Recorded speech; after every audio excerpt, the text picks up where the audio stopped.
This is the Amp Hour Podcast, recorded May 5th, 2015. Episode 248, with Greg and Tim from Backyard Brains. Boethetic, Bug, Brainwaves.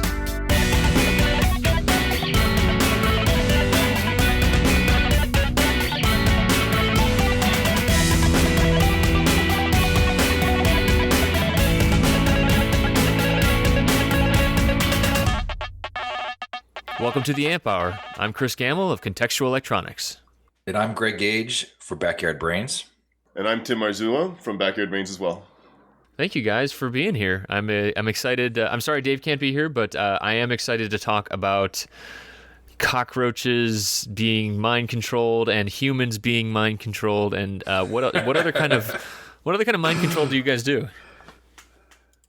Yeah, that's a good question. I mean, the amount of invertebrates that are able to be mind controlled are limited. I guess you have to have enough biomass to be able to wear a backpack, and so there are people out there that are actually building a lot smaller circuits for a lot smaller insects, but we don't have that technology yet. So we're sticking to larger critters like scorpions. It's one of the ones that we're going to publish a paper on soon. We have an abstract coming out at the Society for Neuroscience in the fall.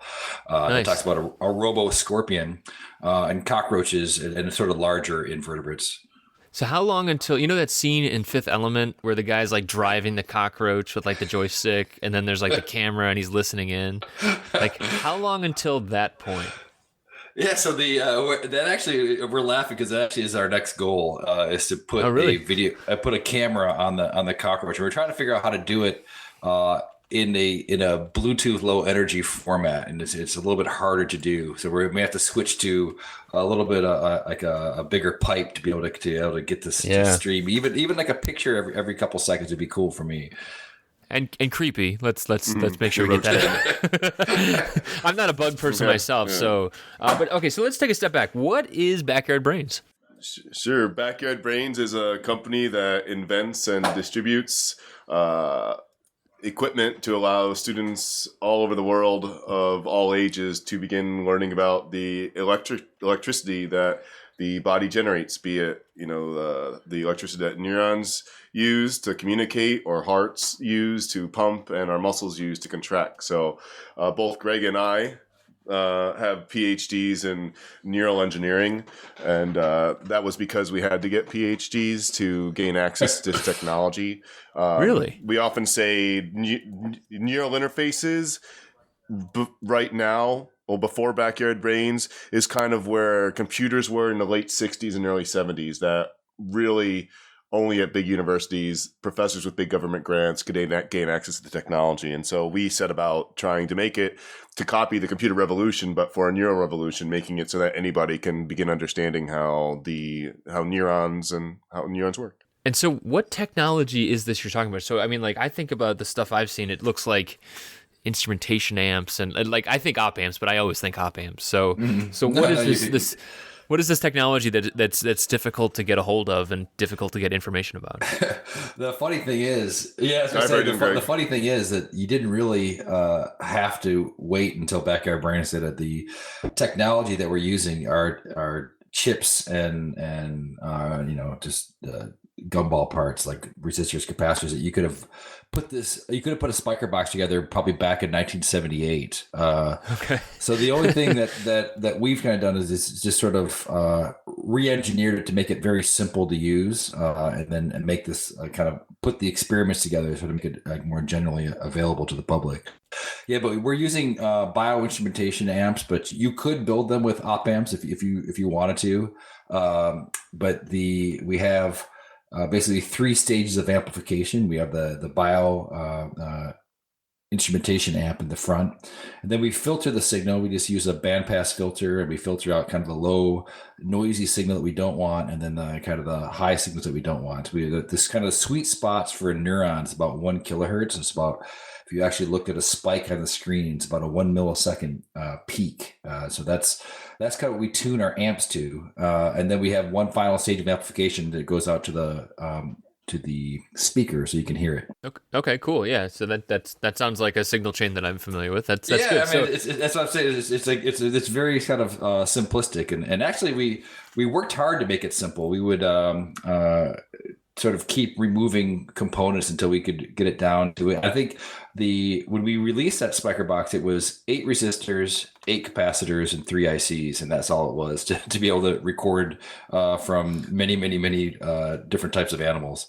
Yeah. Okay. And so I've seen a lot of stuff with like, so I'm in the analog space, so I see a lot of the new chips coming out and stuff like that, and I see like they're biomonitoring, but it's like ECG. Is that? I always forget the name. The EEG versus ECG. I know the ground reference on like the ankle. That's the thing I think about. Yeah.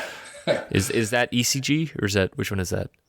Classically, you can put the ground on the ankle for doing EKG if you want to copy what Wilhelm Einthoven did in the early 20th century.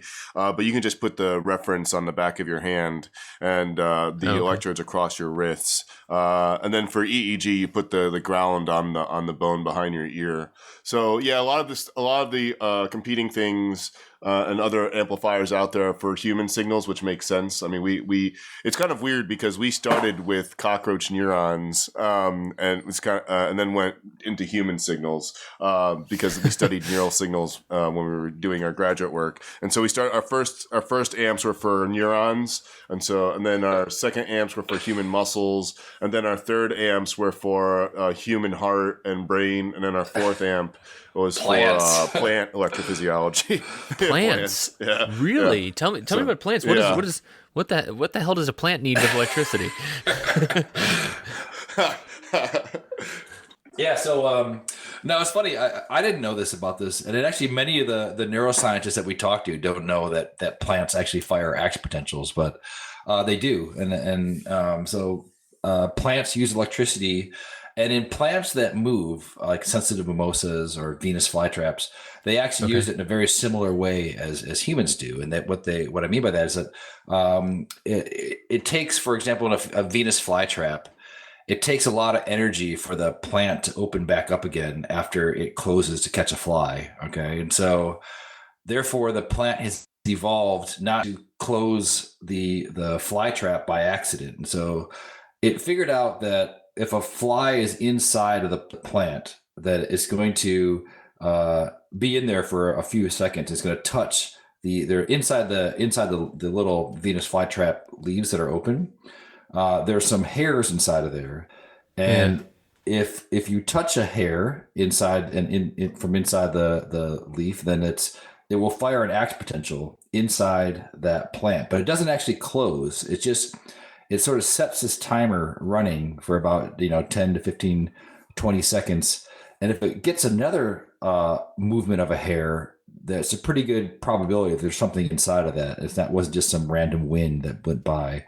So on the second one, it actually closes. So it's almost like it's thinking, it's waiting to see if it's got actually, a really long low pass filter, right? Right, exactly. And so then it's integration. And it's cool because as neuroscientists, one of the things that we talk about in we doing lectures is like these different types of integration. There's temporal and there's spatial integration, and so this is a really good example of temporal integration. So, and which is exactly what neurons do when two neurons are firing at the same time or in close proximity to each other. Well, no, that's really cool. And what's also interesting is that plant electrophysiology is just super wide open. There's only, fact checkers, but it appears to me there's only between 10 and 50 scientists that are studying it. So high school students and college students could really contribute to the field. So we're actually pretty excited because people just don't really believe us. And actually, when we say we have amps for plants, people think that we get a lot of hippie kind of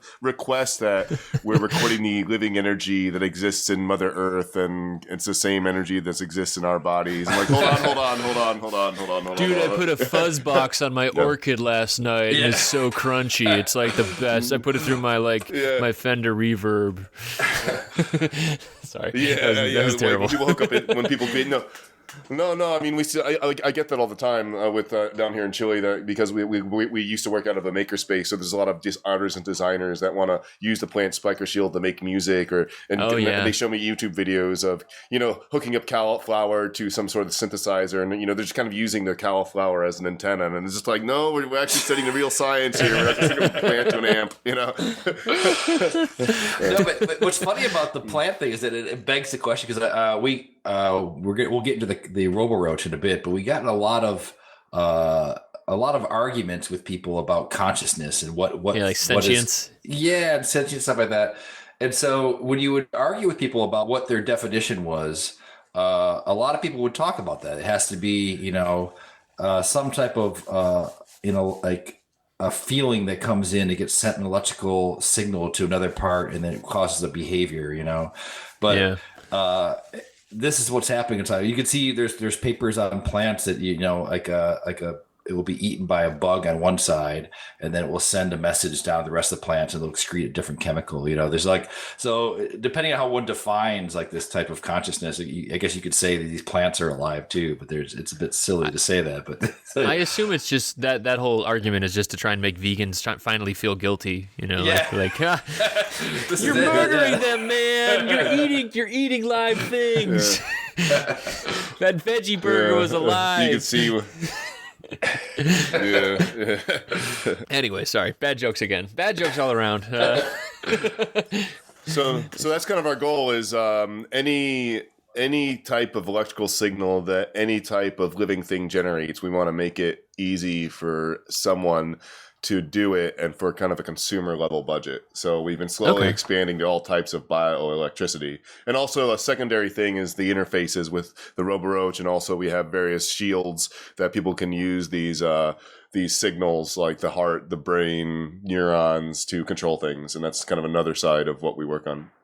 Very cool. Yeah. So I've seen some of these signals before, and I've seen mostly for the brainwave, not necessarily so how do I break out between like looking at like high level brainwave type stuff with like alpha and delta waves, theta wave type stuff, or even just like the heart monitoring type stuff, and then down to the neuron level. What does the neuron level look like compared to those other electrical signals that are kind of they seem like they're more like higher level waveforms? Are they the same thing? What is the difference? So the individual neuron actually is responsible for the alpha, delta, and these theta waves, but it's too small. So you remember that we're talking about extracellular, which is outside of the neurons, about 100 millivolts to 100 microvolts signal. So that's a really, really weak signal. And you imagine you have an air gap, you've got tissue over the brain, then you've got your skin, then you've got your hair, and then you've got a sensor on the other side. You're trying to record from this really, really small signal on one end. And so it's impossible to do that to record a neuron. But the cool thing about the cortex is it's done in layers. And so there's all these different striated layers of the cortex. And so which sort of lines up the polarity of these neurons. They're all kind of pointing in one direction. That still won't help you if you can't record from a whole bunch of cells that are doing different things. But when the brain is in a weird state where it's actually almost not online, then these neurons can either be like in an idle state, so they're all sort of waiting for input, for example, and they'll all kind of rise and fall at the same time. And if you get enough neurons that are sort of firing these potentials and have the same sort of dipoles all lined up together, they sort of amplify, and that's what actually you're picking up on the outside of the skull. So that's actually what you pick up in an EEG signal. Okay, so that's really interesting. Yeah, so the conversations of many neurons. Okay, so it's that. Is it that we can't actually get to that resolution yet, or is it that even if we could get that resolution, there'd be so many competing interests that it would be impossible to isolate? Yeah, it depends on who you. Yeah, go ahead. No, it's just to. Oh yeah, I'll just say to record individual neurons, you have to stick needles in the brain. So that's why we use cockroaches, because we can stick, needles in the antenna or the leg, and we can use that to show the firing of individual neurons. But to show the conversations of thousands and millions of neurons at the same time, we can do that with human EEG. And Greg had a point a little bit. No, I was just saying that the new human brain initiative that the Obama administration is working on, they're trying to come up with techniques to be able to do exactly what you just said, which is like from the outside of the brain, be able to see individual firing of neurons. And so this will be all done with imaging type studies, but that's kind of where the future. That's like the holy grail of neuroscience. If you get able to record these neurons from the human, like while they're awake and behaving and doing interesting things. Yeah. Again, my reference point is science fiction, and I think in Iron Man 3 there was a guy that showed the brain map and stuff. Yeah, I mean, this is a common theme throughout a lot of that stuff. I mean, this is a lot of this stuff. This is definitely the dream of being able to monitor that stuff and then troubleshoot at like the micro level of seeing each individual interaction. So. How many years away are we from that? I mean, is it ever going to happen, or is it? So one of the things that, and actually this is one of our new projects that we're excited to release soon. It's called Optogenetics, and what this does, it's not so much for recording the neurons, but it does something interesting. It actually puts, so it's a genetic virus that you put in, and it will only target specific cells inside the brain. But then it allows you to turn on or turn off those cells. And so it allows you to actually understand what those neurons are doing, like to drive a particular behavior, for example. But one of the long-term goals is that, there's a lot of neurological disorders that have no cures and they're not even the treatments are that good. For example, like epilepsy, or something like that. Even in Parkinson's disease, like they have a deep brain stimulation is like the latest and greatest that's been around for almost like 25, 30 years. But that's actually when you stick an electrode in the brain and you turn it on, you're just making all the neurons in that general area sort of fire. And so one of the things that they're looking at doing next for these types of diseases, instead of using electricity, they use light. By shining a light into the brain, you can actually get only certain types of neurons that you want to actually fire at that particular time to turn on. Then you can control individual pulsing of these neurons. And so there's a lot of kind of hopeful people that are out there that are actually starting to look into this as a possible way to actually be an intervention for some of these diseases. Yeah, I mean, having an optical interface would definitely be lower impact, right? Mm-hmm. I'll also let the listeners of the AMP Hour get an exclusive.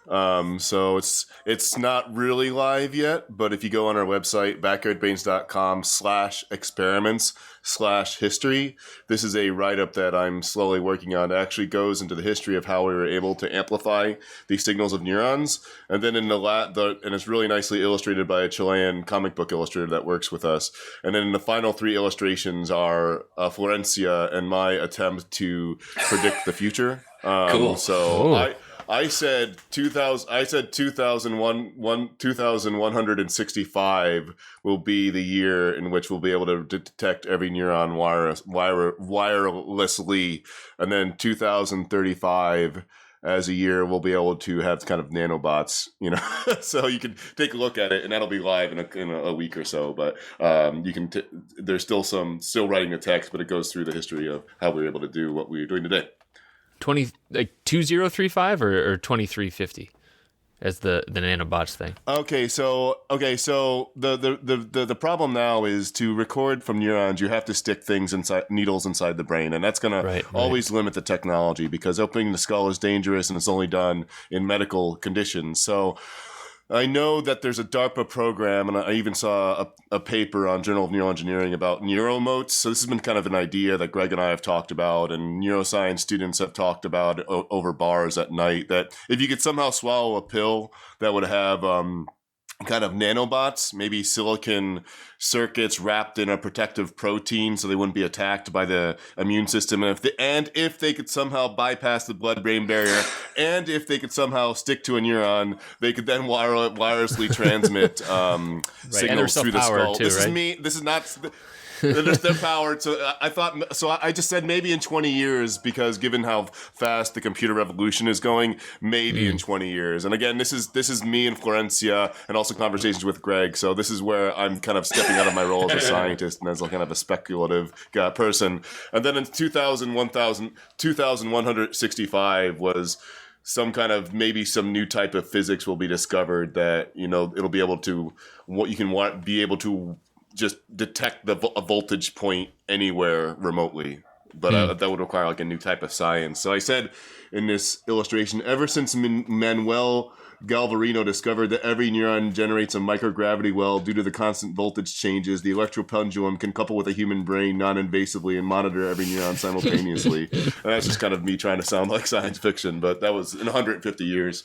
I think that's pretty close, to be honest. That's good. I like that. I like that a lot. Okay. Yeah. Yeah, and I think that... So here's the question. So like right now, so it seems like there's a lot of monitoring. You guys are talking about monitoring. And then let's kind of get into the affecting these neurons then. So how do you actually, or rather, can you actually impact and then drive behavior from stimulating a neuron and then telling it to do something? Yeah, and we can, and we actually sell a kit that allows anyone to do that, even your listeners. And so there's multiple ways that you could do that. There's, but the most simplest way, and this is one of the oldies but a goodie, is to stick a bit of electricity next to a cell body or an axon, and in a number of our experiments, you can do this just by using like your cell phone. Just play hip hop music, and which the current that would normally go to your earbuds that would make the magnet shake back and forth and allow you to hear is the same current that that passes through our neurons. And so when you play music, the low frequencies have a long sort of waveform to it, and the lower they go through in the bass frequencies below like 300 hertz. It charges the membrane. So inside the neuron, if the current's passing through it, it depolarizes the cell, because there's a little capacitive bilayer inside the cell neuron. And if it discharges to a point where it can reach a threshold, it will be able to fire an action potential, and it causes that neuron to fire. And so you can see that. If you in one of our experiments, we have you could hook it up to a cockroach leg and make that sort of dance. And this is a kind of homage to Luigi Galvani, who did this almost 300 years ago with frog legs, but you can now do it with cockroach legs, and you could see that. And so at the lower frequency, at the bass frequencies of hip hop music, you actually see the muscles begin to twitch at that particular moment because of what's happening inside those neurons. It's kind of cool. And then the other way is you can turn down the current even a little bit more, and then you can affect behavior of a living organism. And so the Roboroach is an example of that. And Tim, do you want to talk about that guy? Yeah, sure. So as Greg said, we had some experiments on the cockroach leg, but we wanted to do some experiments on showing behavior and learning. And so we designed this backpack that can fit on a cockroach, and you insert some very fine silver wires in the antenna. And the cockroach uses its antenna to sense obstacles. And so with our wireless Bluetooth backpack on the cockroach, we can make the cockroach turn left and right for a couple minutes. What's neat about it is the cockroach actually adapts within 1 or 2 minutes. So you can kind of see this happening in front of you. So people like you asked at the beginning of the podcast, when will we have a fully remote control cockroach? The Roboroach works, and it works enough that we've demoed it in schools around the world, and people see it, and it's real. It's not just a YouTube video. Like thousands and thousands of people have seen it with their own eyes. But it's not. I don't think we'll ever really get to the point we'll have full autonomous control of the cockroach, because you're also competing with all these other normal cockroach behaviors. That the cockroach wants to go towards dark. The cockroach maybe wants to find another cockroach to have fun with. And the cockroach maybe wants to eat. So you're just competing with all these other behaviors. And learning is what nervous systems do. Adapting is what nervous systems do.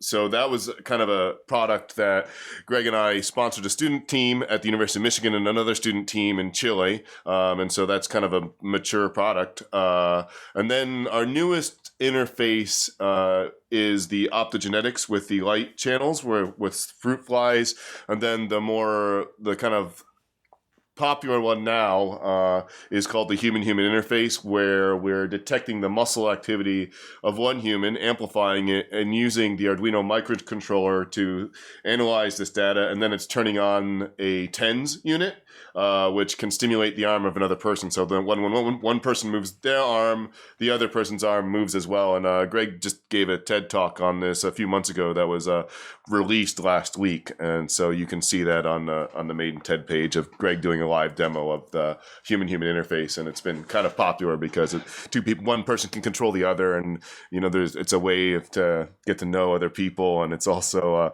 the jokes kind of write themselves about who wants to be the controlled, who wants to be the controller, what kind of personality you are. You can extrapolate to all other kinds of human behavior, which I'll let the imaginative listener come up with.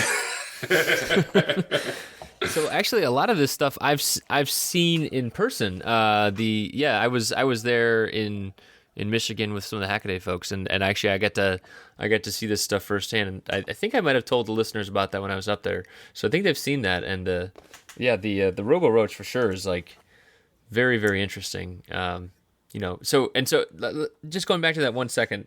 So you said this mature product. What is the actual input to the antenna? So when you're trying to get it to go left and right. So it's just a little, so we're using a coin cell battery. It's about 3 volts. And so we're just making a little square wave. We pass it through like a little low pass filter, because we're trying to charge balance it. So it pushes in current and then pulls it back out again. It's really, and then with our little cell phone app, you kind of dial in the frequency at which those pulses get sent. And so, if you ever know anyone that has a cochlear implant, which is the implant for if you're deaf and you can't hear, and you put this electrode in there, one of the things they often have to do is go back talk to a doctor, and they tune the frequency of the cochlear implant for better neural stimulation. And that's what we do with the Roboroaches as well. We have a little app you can go in there and find out which one best, which settings actually best are for actually making neurons fire inside the cockroach antennae. So you mentioned before, you said I wrote it down here somewhere, something about the saturating the membrane. So what is the actual physics of that? I mean, why is it an AC signal versus a DC signal? Why and then the actual frequency, is it just about what couples in best, or how does that actually end up? Like, do we know what that is? Yeah. So yeah, we do. There are, and actually, you're challenging me. This is like this is what every neuroscientist has to learn at the very first day of grad school. There are equations. There's the. Oh no! I hope Josh. I know all our grad school friends are going to be listening now. Okay. Yeah. Charge, balance your waveforms. Yeah, okay. Why? So cathodic first. No, anodic first. Dang it, which one? So you imagine it's like there is a membrane, all right. And then one thing that's interesting about this membrane is that it doesn't allow everything to pass through it. It's like a little wall, but it does allow certain things to pass through it. And so there are charged particles or charged ions like sodium, calcium, like the potassium, the things that you find in the sea. We are from the oceans. We still have it running through our veins, and so these ions are floating around inside the brain, but they're not equally distributed. So you have these little pumps inside the neuron that will push the charges from the sodium into one side only, which happens to be on the outside of the cell, and then you have another pump that actually same pump, but it pushes another ion, calcium. No, which help me out, Tim. It's.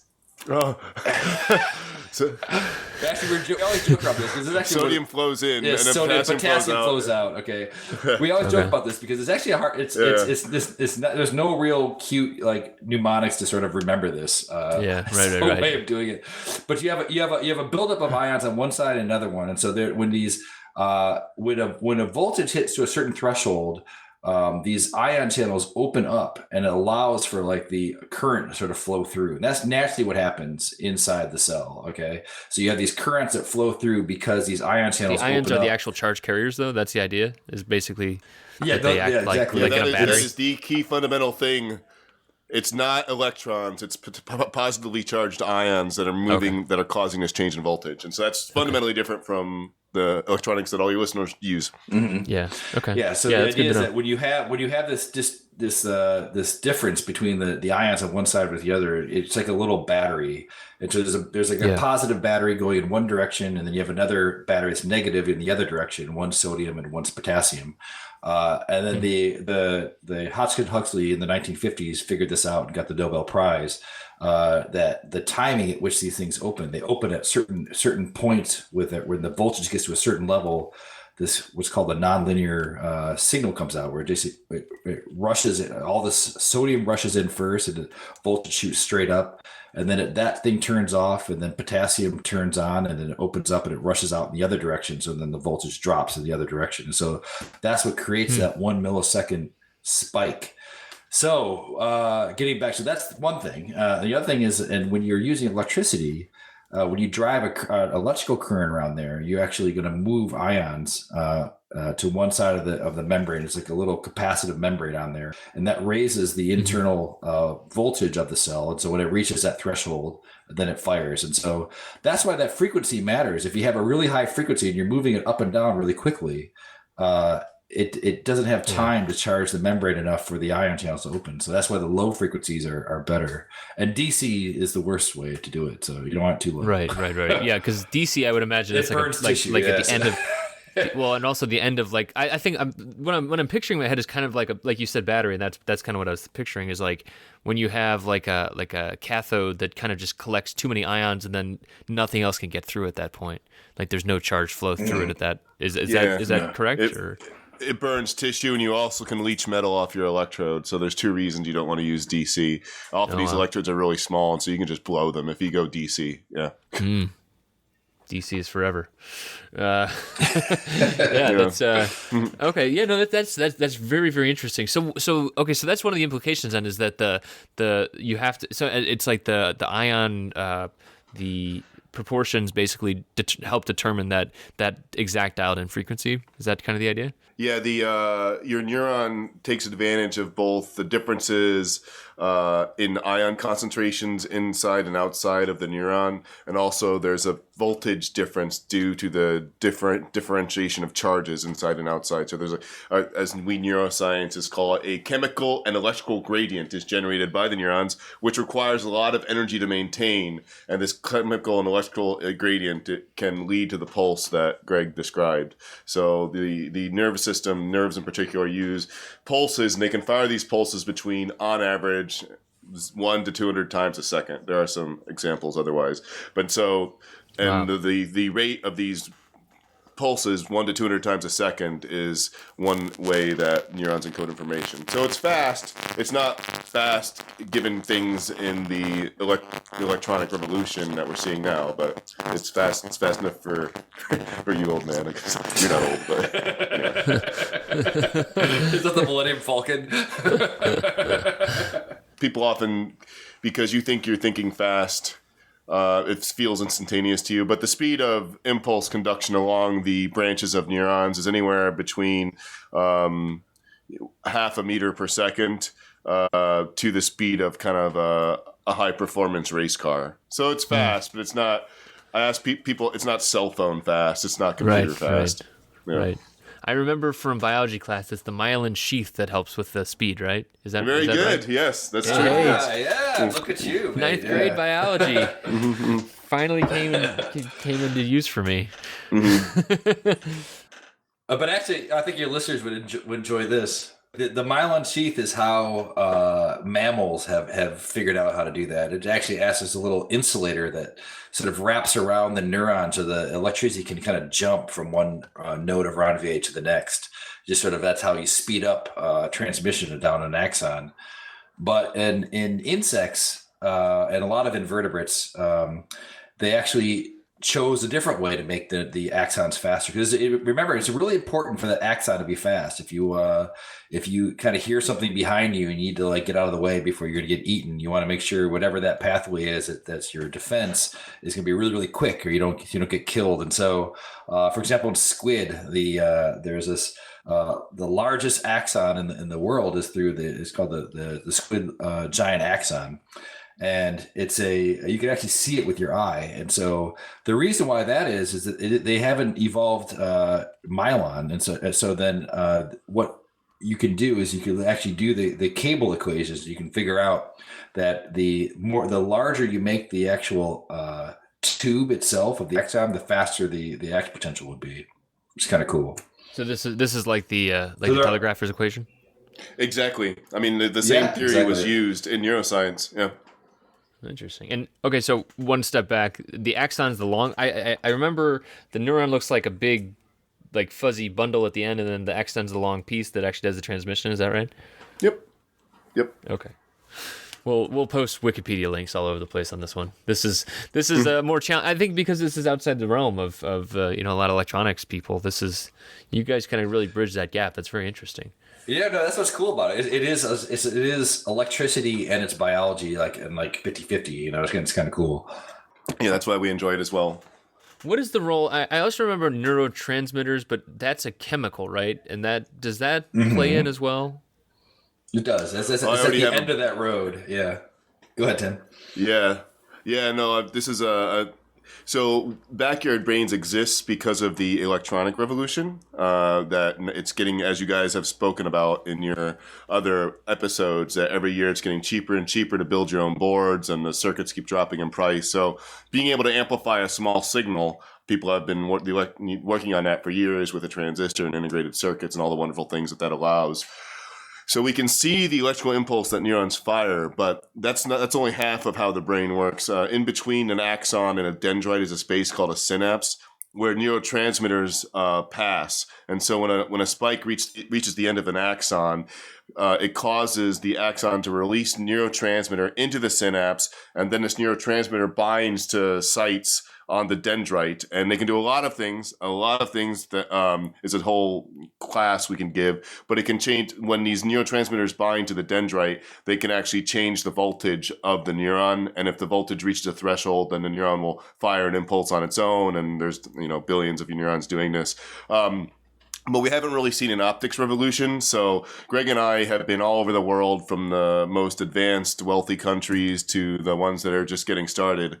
And we can show electrical impulses very easily out of our toolbox, but we cannot show synapses easily. That still requires going to a university, using hugely powerful microscopes, fluorescently tagged molecules imaged underneath this microscope, and that still is totally. And I would love, in 10 years for Greg or I to go to a high school and show a synapse in 5 minutes, but I'm not really sure if the optics revolution will happen, because it's still, I can't really build an optics lab easily. I could give me $1,000 and I can have a pretty functional electronics lab to get started, but for optics, not really. So anyway, and so when you say optics, you mean that just because you need that high level, you're talking about the magnification to see that actual chemical. And you're using lasers and fluorescently tagged molecules, and it's still very, very, very high end. I mean, these labs have all these crazy. It looks like the science fiction movies with all these mirrors and all these lasers and these huge microscopes and stuff like that. Pegboards and stuff. Yeah. Yeah. No, that's interesting though, because it's that chemical, like a lot of this biological electrical crossover type stuff. I was talking to someone over the weekend about the the whole DNA kind of forming circuits, that kind of thing, and just like how that's very emerging right now as well. And it's so foreign to me that it's just like I'm excited about it. I think it's gonna be really cool stuff, but yeah, I just don't feel like I have any access to it other than Wikipedia or exactly. watching, like listening to you guys. So right now though, there's not like a way to flood that what's it, synapses between the two? Yeah, synapses. Oh, there's a way to do it. So you can actually look at what happens when you change the different type of chemicals that are in the synapse. And so we have experiments, actually a few experiments that you can do that. If you inject, for example, nicotine, which is binds to nicotinic acetylcholine receptors, which is these receptors that are found inside that synapse.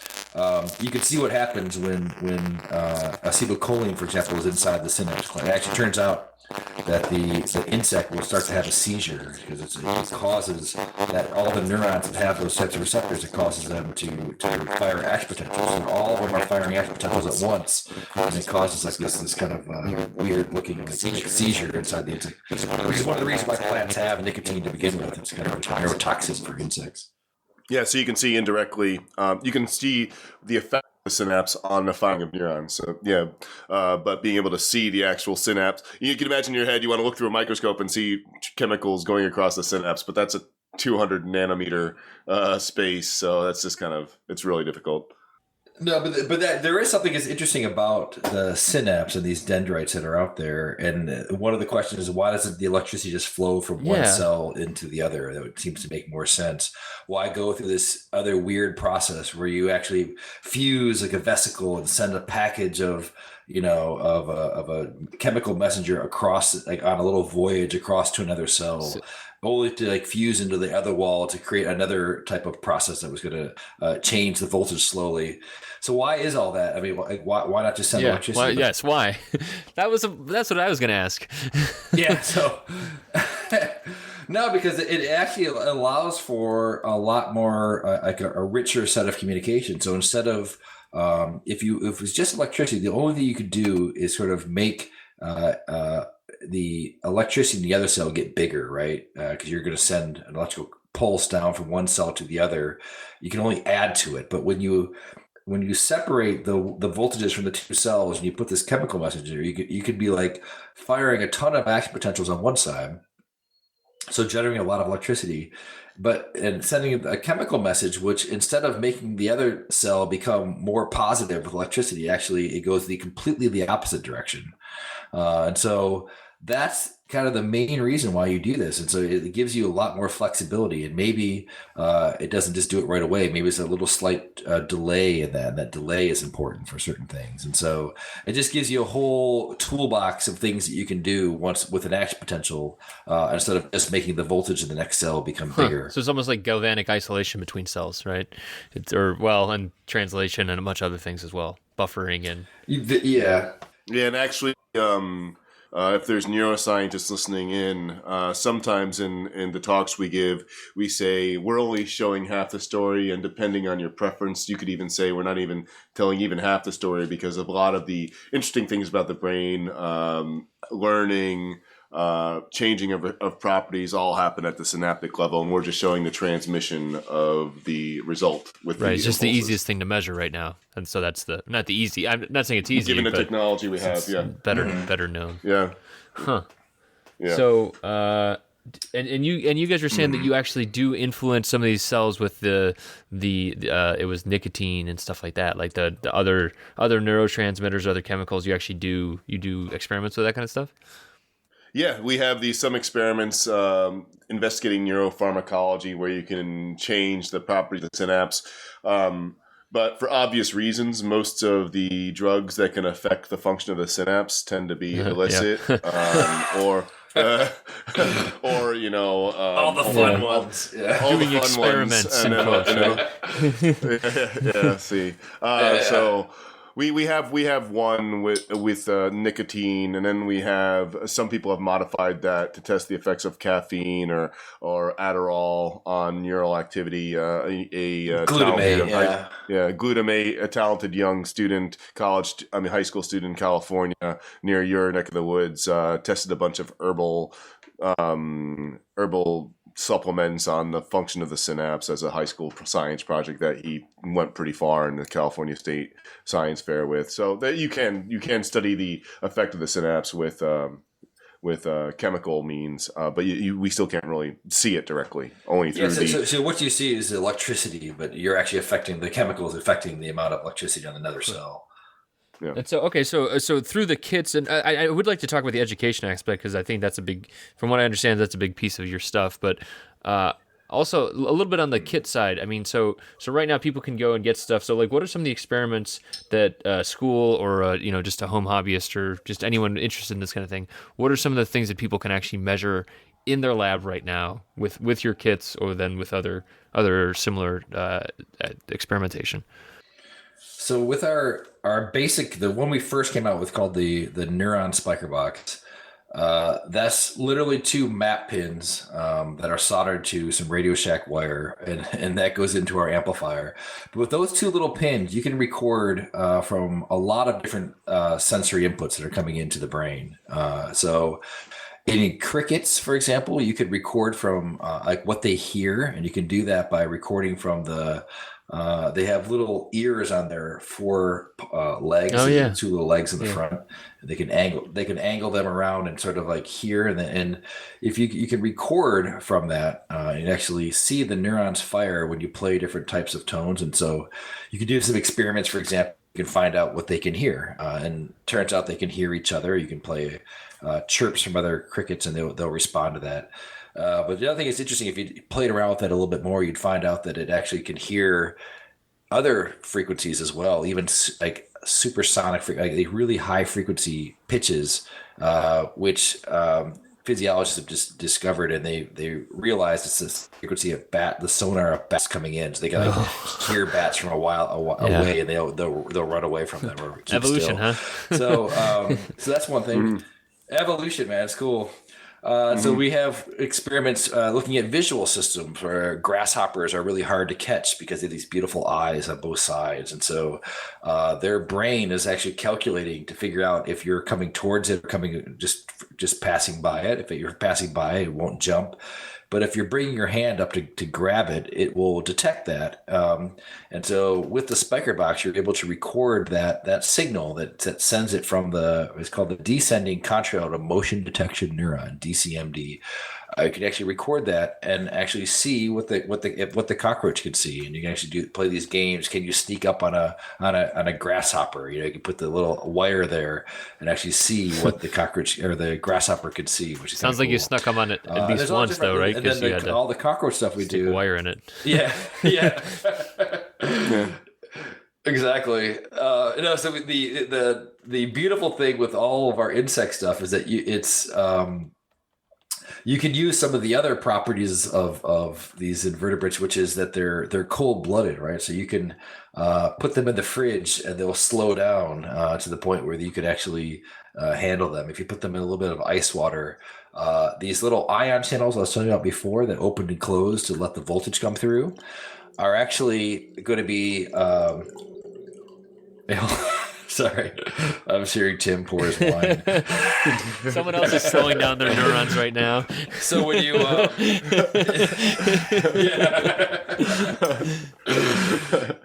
so when you put them in ice water, these ion channels they slow down, the kinematics change, and so you can actually anesthetize them pretty easily. So you can easily grab a cockroach or grab a grasshopper. They would normally jump away, but it's easy to do once you just lower the temperature just a little bit. Huh. Is that why they live in warmer climates in the first place? Or like they're not out in the winter? Yeah, exactly. And also, I mean, it's a good question you're asking, because people say, well, you can record the electrical impulses of neurons, but what's the point of it? And we have lots of experiments on our website, and Greg just went through a number of them. But it's also what we're doing. This is a fundamental scientific instrument similar to a telescope or a microscope. It's allowing you to see and measure the electrical impulses that many systems in your body are using. So there's an endless number of experiments, just that this electrophysiology, or the electricity that physiological systems generate, is not taught at the high school level. So it's kind of hard for someone to come up with experiments on how to do it. And so that's why we have so many on our website, to give people sort of inspiration to get started. Because if I gave you a microscope and you said, well, what can I do with this? I'd kind of like take my hat off and kind of scratch my head and kind of look at you strangely. Or with a telescope, the same thing. But with electrophysiology, is still so new that a lot of the work that we do is to get people started about just getting the first types of measurements on visual systems and auditory systems. We've worked on some olfactory stuff. So any sense or any movement you make is encoded by the firing of impulses. So any kind of behavior you want to study, you can interface by using our neural amplifiers. So, I was just at a hackathon event over the weekend. There was a guy with like a armband. I think it was Myoelectric, where it was like it had like light ups on it. It had like LEDs. Is that the same spiker box, or is that something else? Yeah, it's a form of our spiker box. We have one that's kind of more tuned towards the electromyogram, which is what the myo is recording. Okay. So it's the output of the brain. So the only way the brain can communicate to the outside world at all is through like the motor cortex. So you move or you talk or you everything that the brain sends an output to is through muscles, basically. Right. Yep. And so. The myo is picking up the electrical activity of those muscles, and so it's a cool signal, and that's quite useful for neural engineering, because if someone's like has a spinal cord injury, they can often still move muscles above the break, and so there's people that are working in the field of functional electrical stimulation, where they'll record from the muscles above the break and then send it down to either prosthetic arms or even to their own muscle tissue to cause it to grip, to be able to sort of regain some mobility. Yeah, I saw that there was one a while ago where they had it was a double amputee who had two controlled arms, and I remember, I think they had probes in the shoulder or something like that, where he was flexing those, and that allowed the grabbing action, that kind of. Yeah, they often even take the muscle and they'll splay it apart a little bit so you can get finer control of it. And then the brain does what the brain does. It adapts, and it becomes like this plastic thing where you all of a sudden have these different sort of modes at which you can control these really novel objects, which is kind of cool. So what does that look like in the future then? Like, so what is it going to take? What does that interface look like in the future so it's less invasive and less like surgery intensive, right? Is it? Yeah, I'll let Tim take this one. He's yeah. So again, the interface is always the problem. Recording from muscles underneath the skin is relatively easy. So muscles of your chest, muscles of your forearm, your calf, your leg. That can all be done with surface electrodes. Mm-hmm. With neuron, there's something just so compelling about interfacing with the brain directly. With science fiction movies coming out every year that dream of this, from the Johnny Depp movie to the one from the 90s, The Matrix, which I remember seeing when I was in college. The idea of just kind of jacking in, but it's just so hard to do that, because to record the electrical activity of a neuron, you need to stick a needle in a electrode within anywhere from 100 microns to a millimeter away in the best case. So that's in the brain. So there's really no way around that. The only animal in which we've successfully been able to record neural impulses outside body are an earthworm. And an earthworm is we're all tubes within tubes, but the earthworm is a great example of a tube within a tube, and its skin is very porous, and so you can record a neuron outside the body, but in humans you can't. So it's really going to take a new type of interface to record neurons non-invasively, and that's what kind of we've been thinking about. What would the future look like with maybe nanobots inside the brain, or a new type of physics to detect voltage remotely. I was talking to Greg about we really don't have a way to detect voltage, and you may even know more about this than we do. Is there any kind of technology where you can kind of point something at a wall and see what the voltage is? Just like almost like those. Yeah. I actually heard you guys talking about this a little bit, but you were talking about like the IR thermometers, where you're actually monitoring like the. Does that technology exist where I can just kind of like, what's the voltage on that wall across the yard, respective to ground, and I just point something at it. Is it DC voltage? So I mean, like that's I don't know of any off the top of my head. But if we do have it, if we have listeners in the audience, I'm sure that they will write in about that, because we will move the science forward through listening. Yeah, I mean, I would love to know if that technology exists. The amp hour. I know. Yeah, so we expect to be mentioned in the paper, just so we know, so we're clear, right? Yeah.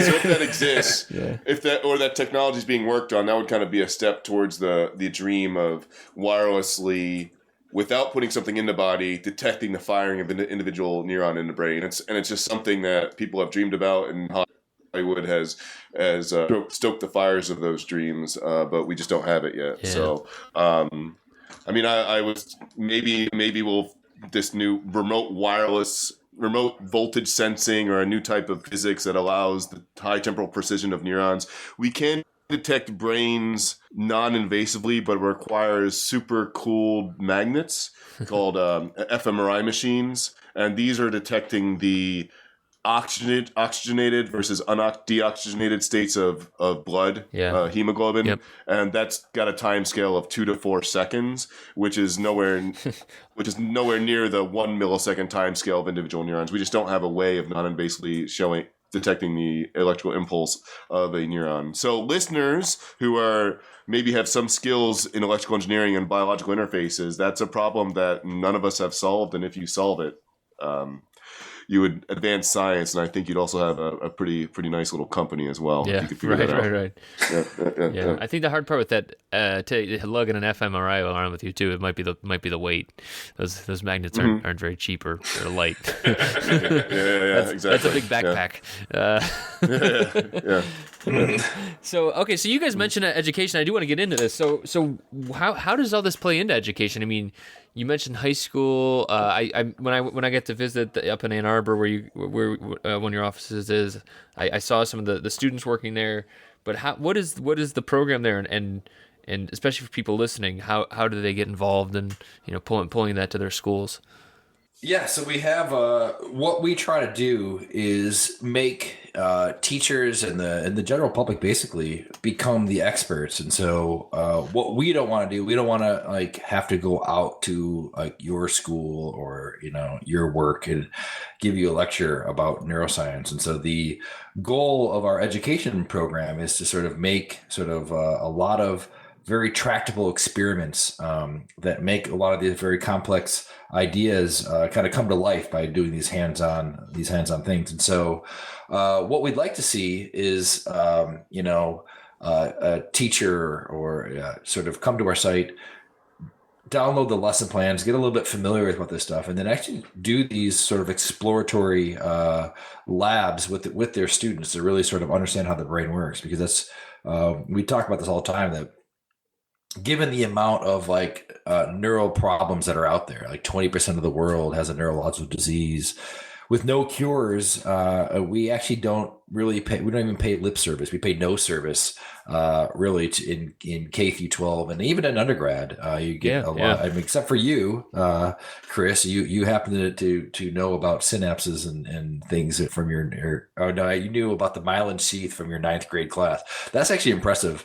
Most people don't actually get neuroscience taught in school. So the idea is that the teacher be able to get these lesson plans and become the expert for the students within the classroom, and then everyone's sort of learn together. Yeah, no, that's really great. And so, what section of your site is under the experiment section of your site? Experiments, and that's so the experiments are kind of our polished stuff, and in the blog is where we kind of put out our dirty laundry, I guess, as we're starting to our dog food as we're starting to build it. That's good. And so I think when you were here last summer, you saw a number of our interns, and so we have a pretty good internship program. This summer we're going to have 7 interns, and each one has its own or her own unique project. And so and I think it's every 2 weeks they publish a little piece about bringing people up to date with what's in their lab notebook. What are the experiments they're working on? What are the struggles they've had,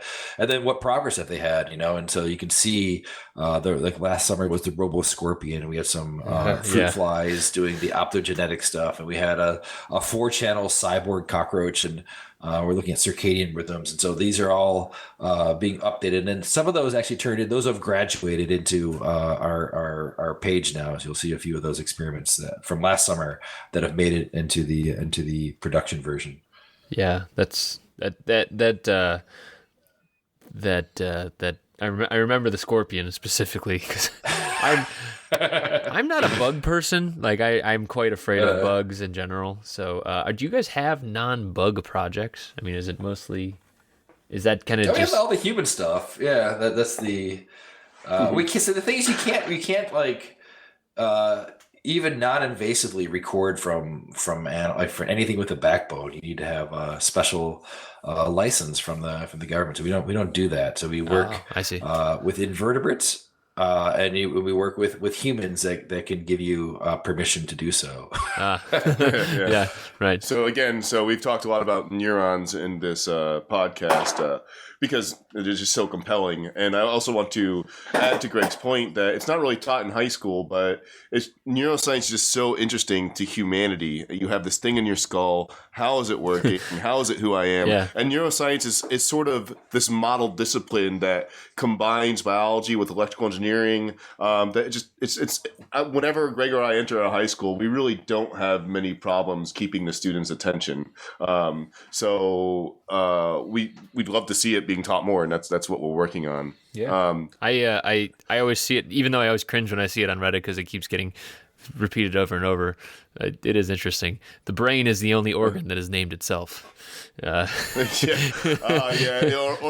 other one that one I actually like. The one I don't like is if the brain were easy enough to understand, we wouldn't be complex enough to try to understand it. Or right, exactly. Yeah, it's like folds back on itself. Yeah, no, it is really interesting, and I think it has big implications. You mentioned Greg. I think you mentioned the neurological disorder. Like 20% have that. Does that include like depression and stuff like that as well? Is that kind of in that piece of the 20%? That number comes from the World Health Organization.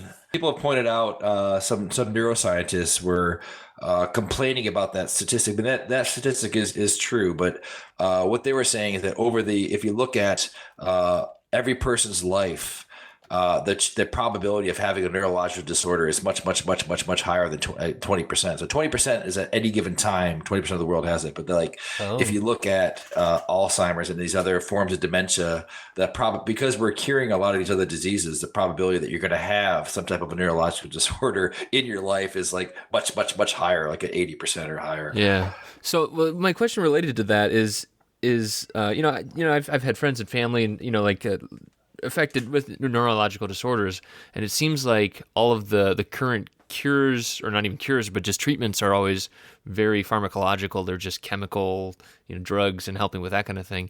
Are there inroads into things that are affecting the actual the impulses and the electricity as well, or is it always with those neurotransmitters like SNRIs, SSRIs, that kind of thing? We're not really in this space that much, but we have colleagues from grad school that are working at the NIH, and a new word that has been floating around our industry is called electroceutical, where you can treat diseases with stimulation of various pathways. So deep brain stimulation is kind of the success story where a very specific part of your brain has died for reasons that are still being investigated. And this leads the substantia nigra, which some of the listeners may know, unfortunately, because of its involvement in Parkinson's disease.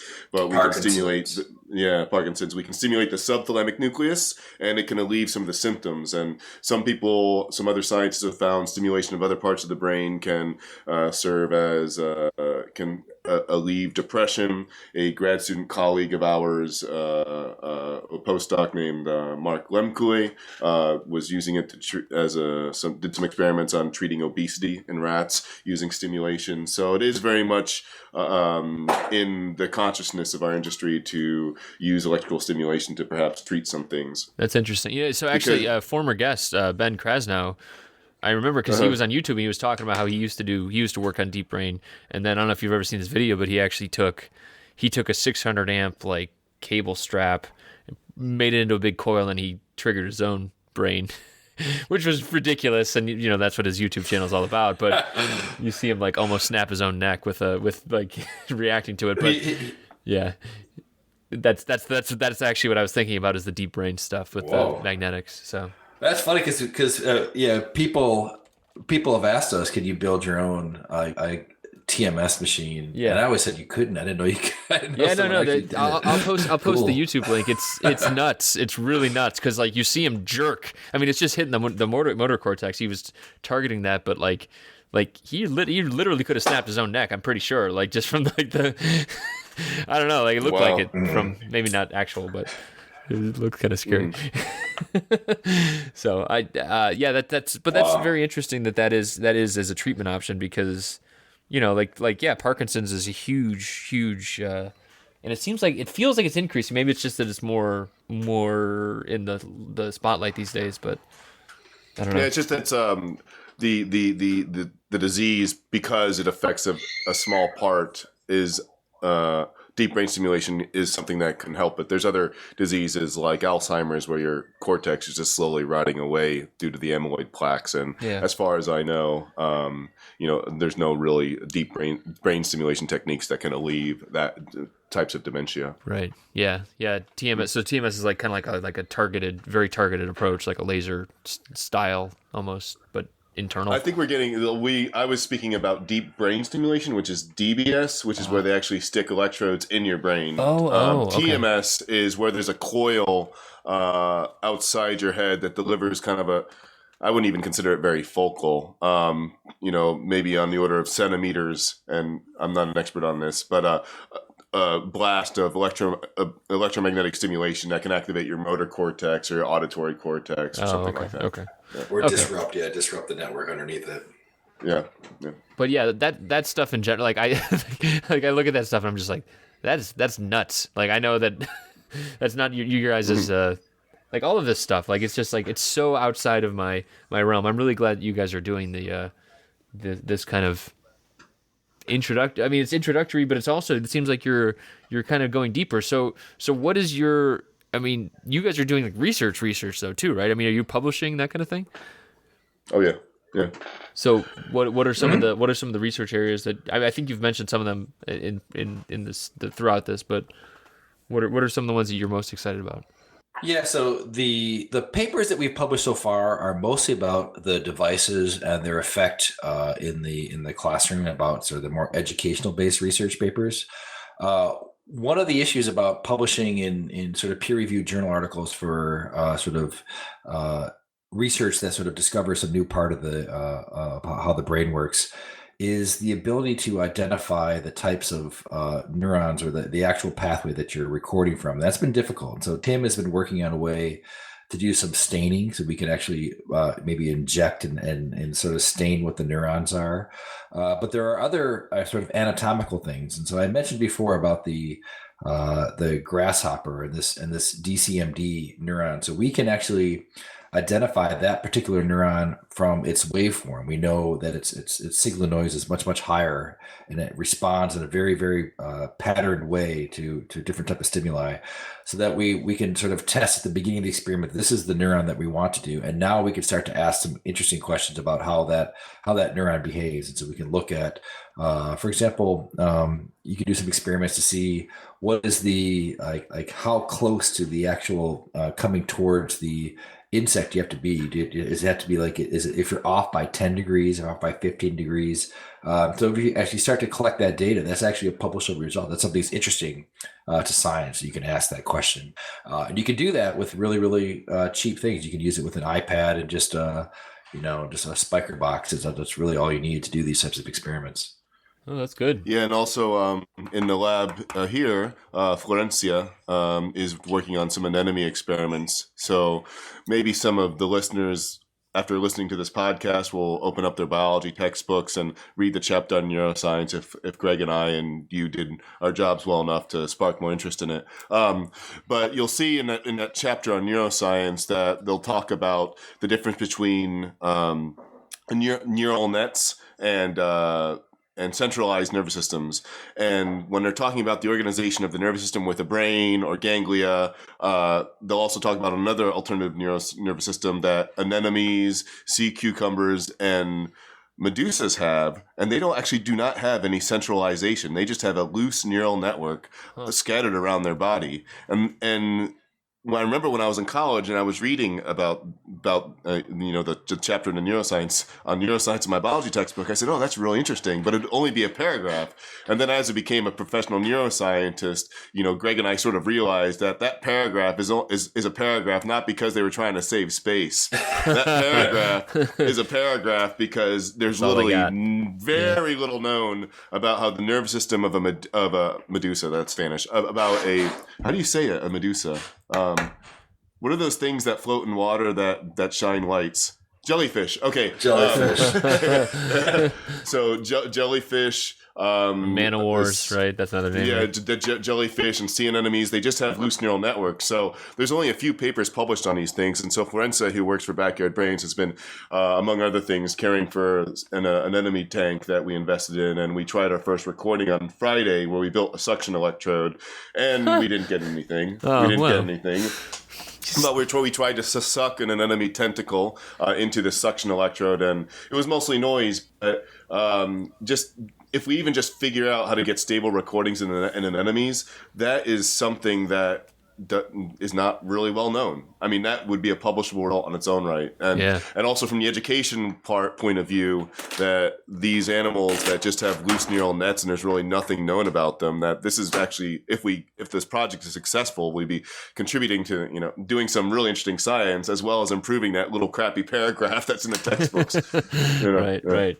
Yeah, that's and I bet the undersea type stuff, especially because it's hard to access and there's so much like variety in the different creatures down there that you could probably find a lot of stuff like that, like undiscovered and untriggered. So, wow, that's really cool. Yeah. Greg spends a lot of time at the Marine Biological Laboratory in Woods Hole, and that is famous for really advancing neuroscience because of various odd marine creatures that have had nervous systems that have lent themselves to easy investigation, such as the squid, such as the horseshoe crab, and some others that Oh yeah, the horseshoe crab's the one with like the magic blood, isn't it? Isn't it like the blue magic blood? Yeah, something about detecting bacteria that's not really.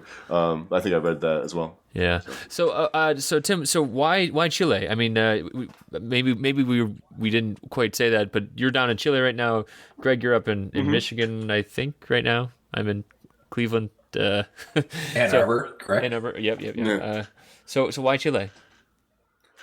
We received a fellowship from the Chilean government approximately 3 years ago from a notable entrepreneurship program called Startup Chile.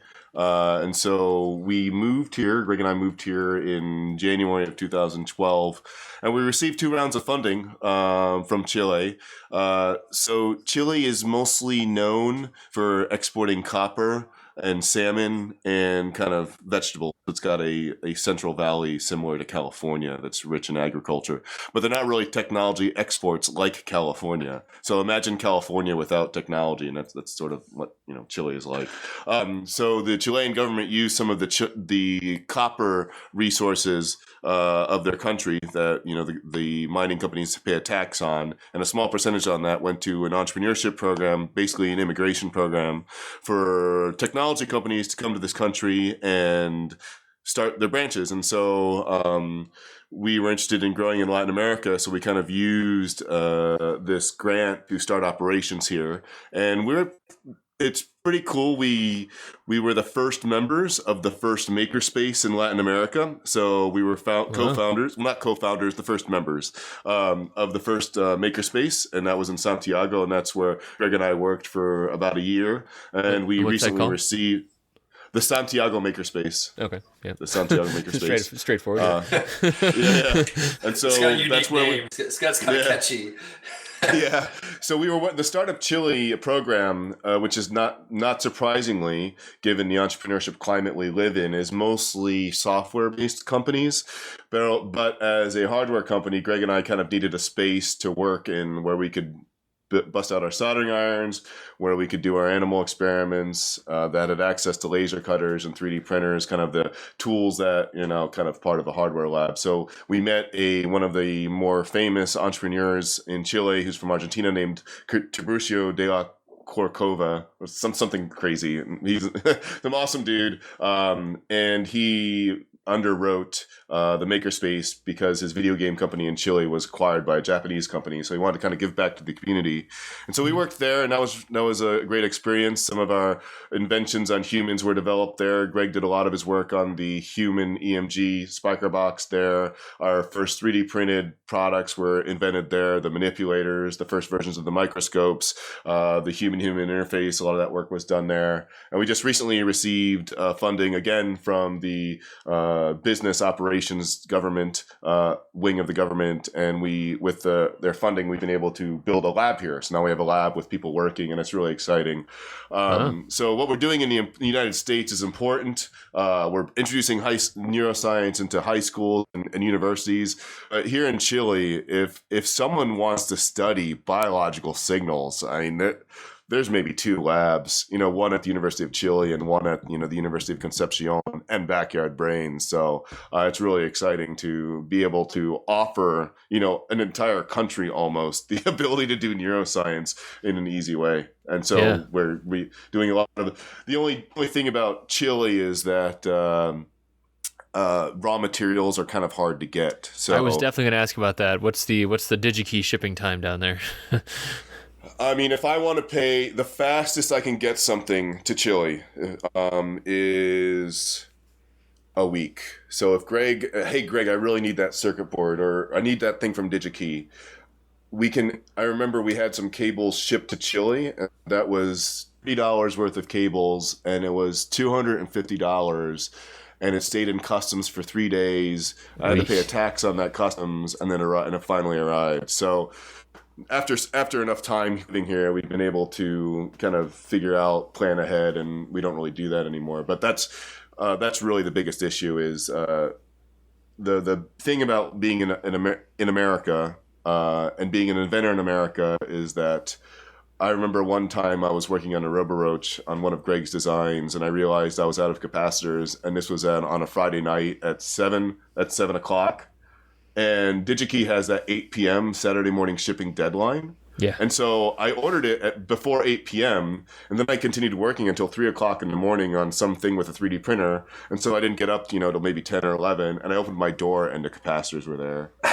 Yeah. We're totally spoiled about that. I mean, that is just amazing. I don't know how that works. I mean, God bless you, America. Right, and it's always coming from Minnesota too, which is the other crazy thing. It's like logistically, and that's not even developing country versus first world country type stuff. I mean, when we've been in Europe in first world countries, you can't get things that fast, even in other first world countries. So there's a talent here and there's a hunger here, and we've been able to invent here. But the biggest downside is raw materials. It's just you've got to plan ahead. And scientists have told me that that's the hardest thing, because they might be in their lab and they'll be inspired, but then they realize that it might be a month before they get that thing they need. And then by then, So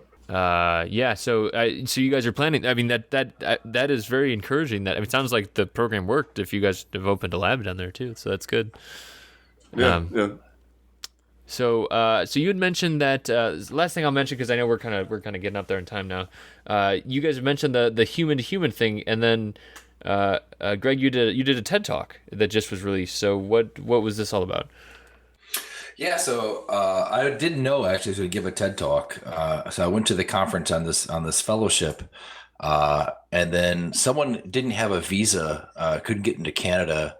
And then the day before, they asked me if I wanted to give a talk. But Tim and I give these demos all the time, so it wasn't too far of a stretch to kind of put something together at the last minute. And so the talk was all right. I mean, it's like with anything that's under like a very, very constrained time pressures and stuff like that.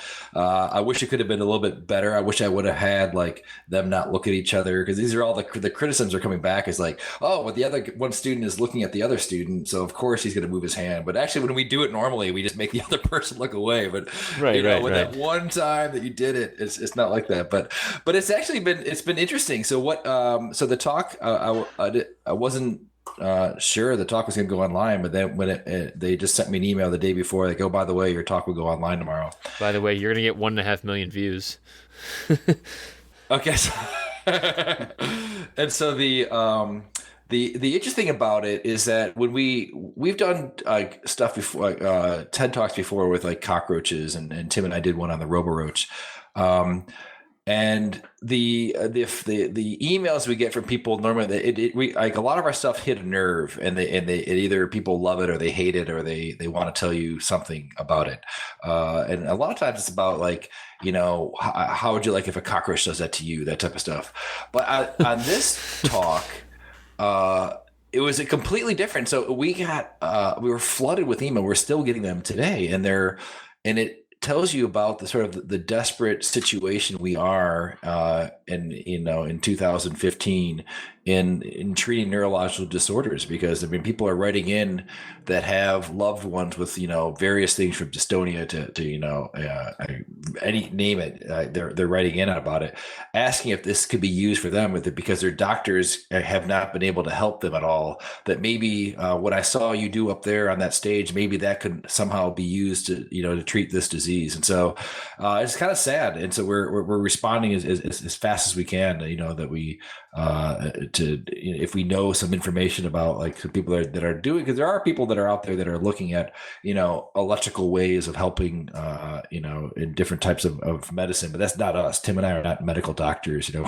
We're neuroscientists, and it's kind of funny that this demo is kind of compelling because you see another arm move, and it's it makes you think. It's a little bit showman-y, because it's not really as it's not like I could copy someone's brain signal and make that arm. If I could record from like a ballerina and then play it back on Tim, and he would also be able to do these turns. It's not quite like that. That'd be sweet. And if only someday, Tim. Someday. Ulnar nerve. This is like something that. But this is one of the clever things that Tim does, is that he if you talk about the dividing roles of the company, Tim is always out there, like way far ahead. Like he just thinks about things completely different, and I absolutely love it.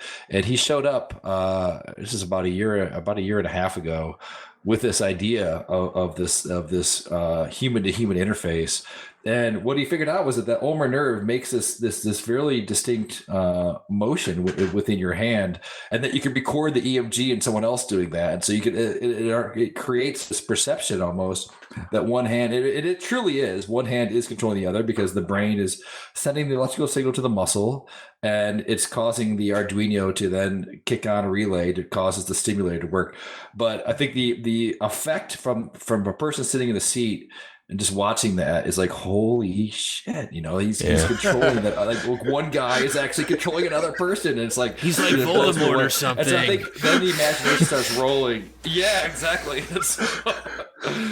And so we try to downplay. We try to explain very scientifically what's going on, but you can't sort of stop people with imagination from just running away with it. So anyway, that's the up to date till now is we have actually the other aspect we got a number of people that are physical therapists that really want to use, like they've been using these TENS devices for a while, but they never thought about hooking it up to like another arm that works. And so we've got a number of physical therapists that have contacted us, and they're purchasing kits to do some experiments to see if actually flexing one side of the muscle and then stimulating the other side in the same person would actually be helpful for their therapy. So it's kind of a So like who knows? They kept telling me, like, have you patented this? I'm like, no, you can have that one, mate. That one's free. Yeah, right. That's nuts. Yeah. So it would be like kind of like mirror box therapy, like training themselves kind of idea, like for plasticity and that kind of idea. Yeah, that's the idea. I mean, yeah, and you could. I mean, like you don't actually have to hit that old. I mean, TENS devices are used just to stimulate the muscle, right? So you can you can put the TENS anywhere. Our employees like to stick them like on their tongues or on their eyes and do weird stuff. But I don't recommend that to your listeners. But but you could imagine that if you had it on one leg and you squeeze the other muscle on the opposite leg, that you could actually get that to work. So it never. And we did that just to test it sometimes, but never really thought about that as an occupational occupational therapy or physical therapy type of device, but who knows, Tim, maybe that's the, Backyard Brains started as an insect company, Yeah, right. That's all they're doing now. Like Nokia rubber. Yeah. Wow. Yeah. Thanks, Greg, for those words. That's kind of you. I think that you guys are doing awesome stuff. What else is in the future for you? I mean, that's probably my last question. What else is, what do you really want to do longer term? Is it just kind of continue education, or do you want to make more products, or all of the above? Like I said, Greg and I started with just neurons and cockroaches, and we're slowly tracking down almost every single electrical signal that a living creature generates, and so that's kind of where we're going. We want to make more interfaces. We have released a simple EEG device, and there's a lot of EEG stuff out there, but normally they don't really push the educational route. So we've been wanting to kind of improve that, to kind of offer something different, and continuing to be a fully functional invertebrate neuroscience lab. And also just continue the hustle of running a business, of making ourselves sustainable. We want to see everybody prosper. We want to see inventions ship out the door, and people who worked on those inventions to have good salaries. And that's kind of where, in between just the invention side of Backyard Brains is also just the hustle that you're in as well, because I think you have, an education consulting business. Yeah, I have a course where I teach people electronics. That's right. Yeah. So just the hustle of keeping it keeping it going, and Greg has some ideas as well, so I'll let him add too if he wants. Yeah, no. So the kind of the goal of when we started the company is to sort of self-fund our own research lab, and so. Nice. I think over the past few years with our summer program, it actually is become into fruition now. Tim and I both have our own research labs. We have students come in and they learn, and we actually produce papers. And so the future is wide open. Interfaces is going to be the next big thing, and Tim's working on a lot of cool stuff down there with robotic hacker hands. They're going to be able to hook up from multiple areas around the body. The idea of creating like these optogenetics and who knows what the next generation of neuroscience tools that come out of the brain initiative be, but our goal will be to take whatever is up there in the ivory towers of universities and sort of rip it out, reinvent it again through kind of the maker spaces, and sort of make it available for the general public and people in K through 12 and people who are just interested in how the brain works to be able to have access to the latest and greatest tools. That's awesome. I'm totally on board with that with that ripping process. Okay. That's great. And maybe in 30 years, Greg and I will invent that remote voltage pointing thing if that doesn't work. Yeah, exactly. There's a retirement plan in there somewhere, guys. It'll be called the amp hour device. There you go. Yes. Discussed here first. Well, thank you both of you so much. It's been really amazing hearing about this stuff. People can go to backyardbrains.com. Anywhere else that they should be looking, the TED Talk, we'll have all these links, of course. You guys are on Twitter as well. Mm-hmm. Yeah, at Backyard Brains, and also Backyard Brains. Greg. Yeah. Okay. Great. Well, thanks for being on the show. And thanks so much, Chris. We appreciate it. Yeah, this is a lot of fun for us to talk to a fellow gearhead. Yeah, and actually, Tim and I never really get to give talks together, and it's refreshing and it's cool. I miss you, dog.